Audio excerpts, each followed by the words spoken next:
All parties Hurriyat Conference leadership has appealed to the people of occupied Kashmir to observe 5th August Yawm-e-Istisal Kashmir as a Black Day to convey a strong message to the entire world that the Kashmiris do not accept India's illegal occupation of their motherland and they will continue their struggle till achievement of their right to self-determination.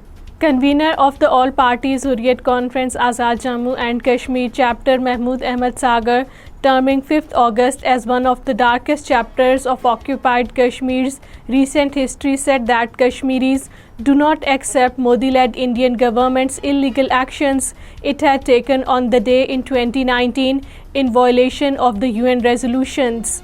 Senior APHC AJK leader Mohammad Farooq Rahmani, in a statement in Islamabad while condemning India's decision to abrogate occupied Kashmir's special status, said that the imposition of central laws has urged the United Nations to compel New Delhi to withdraw its 5th August 2019 decision, which goes contrary to the UN Charter and the Security Council resolutions. Indian troops arrested 2 youth in the Baramulla town.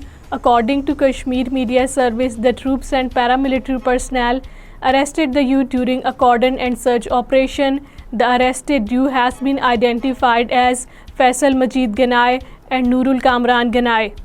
Satyapal Malik, former governor of occupied Kashmir, said the violence that began in Indian state of Haryana and spread to different parts of the state was not spontaneous. According to him, the attacks 7 to 8 different places were well coordinated with an aim of creating a communal divide.